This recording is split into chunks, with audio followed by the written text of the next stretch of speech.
اپنی بیٹیوں کو ڈگری ہولڈر تو بنا رہے ہیں, لیکن کیا آپ اپنی بیٹیوں کو گھر گھرستی سکھا رہے ہیں؟ اگر آپ کی بیٹی لائر ہے تو کیا اگر وہ روٹی بنا لے گی تو یہ اس کی توہین ہوگی؟ آپ کی بیٹی اگر ڈاکٹر ہے تو کیا وہ ہنڈیاں نہیں پکا سکتی؟ اس میں اس کی کوئی توہین ہے؟ آپ کی بیٹی جو ہے وہ جہاز اڑاتی ہے تو کیا وہ چائے نہیں بنا سکتی یا وہ برتن نہیں دھو سکتی؟ یہ تو کسی سائنس میں بات نہیں.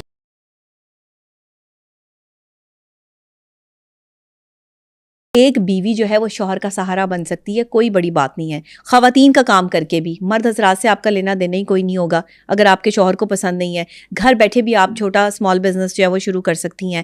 کچھ کریں گی تو اپنی زندگی کو جو ہے وہ آگے بڑھائیں گی نا.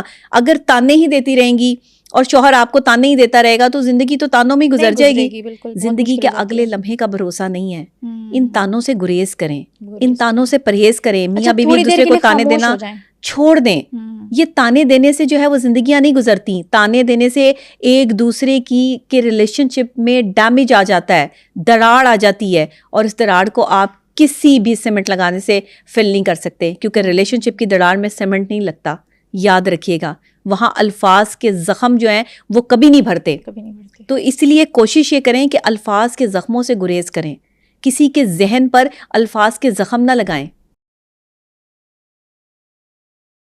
میں ہمیشہ دل کی بات نہیں کرتی. دل تو ایک پمپنگ مشین ہے. دل کا کوئی کانسیپٹ یا کردار نہیں ہے. دل سپلائی ہے, پوری باڈی کو بلڈ سپلائی کرنے والا ایک پمپ ہے. اصل کام دماغ کا ہے.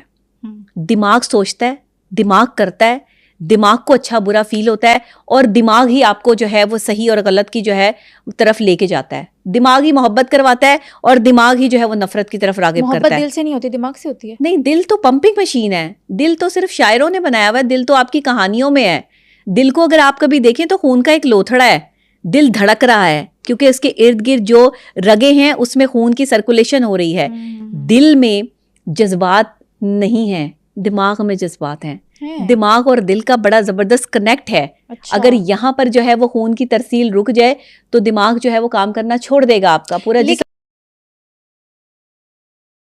آپ کے ہوتے ہوئے بھی جب کسی کو کسی اور کی ضرورت پڑ چکی ہے, وہ چاہے عورت ہے یا مرد ہے, وہ تو ویسے ہی اعتبار کے قابل نہیں ہے. میں کہتی ہوں دنیا میں ہر چیز کی معافی دے دینا, بے وفائی کی معافی نہ دینا.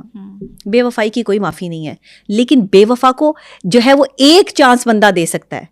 اگر بے وفائی کچھ اس لیول کی ہو گئی ہے کہ اس نے تھوڑی بہت جو ہے وہ مس انڈرسٹینڈنگ ہو گئی ہے یا کچھ ایسی چیزیں ہو گئی ہیں, وہ پلٹ کے واپس اپنے گھر آنا چاہتا ہے اور وہ سب چیزیں ٹھیک کرنا چاہتا ہے, اور وہ بیوی سے جو ہے وہ یہ وعدہ کرتا ہے کہ آئندہ ایسی چیز جو ہے وہ نہیں ہوگی, تو ایک موقع شوہر کو لازمی دیں, چھوڑ کے نہ بھاگیں. اپنا میں ہمیشہ کہتی ہوں کہ جس طرح سپاہی اپنا مورچہ چھوڑ کے نہیں نہ بھاگتے, جنگ چھڑ جائے تو کیا جنگ کے میدان میں جو ہے وہ آپ اپنے سولجرز کو جو ہے وہ بھاگتے ہوئے دیکھیں گے کہ وہیں کھڑے ہو کر وہ جام شہادت نوش کریں گے؟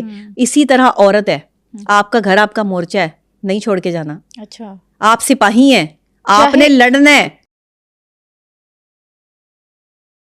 آپ کا گھر آپ کا مورچہ ہے, نہیں چھوڑ کے جانا. اچھا, آپ سپاہی ہیں, آپ نے لڑنا ہے. چاہے افیئر پکڑا جائے تب بھی نہیں چھوڑنا. چاہے افیئر پکڑا جائے, یہ برداشت کرنا ہے. تو برداشت کریں نا.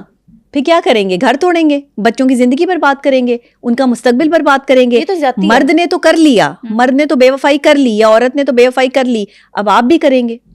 بچائیں گھر کو. میں یہ کہتی ہوں بچا لیں گھر کو کسی بھی طریقے سے, اگر بچتا ہے تو بچا لیں.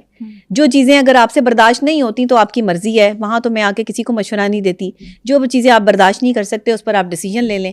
اگر برداشت کر سکتے ہیں تو بچا لیں گھر کو.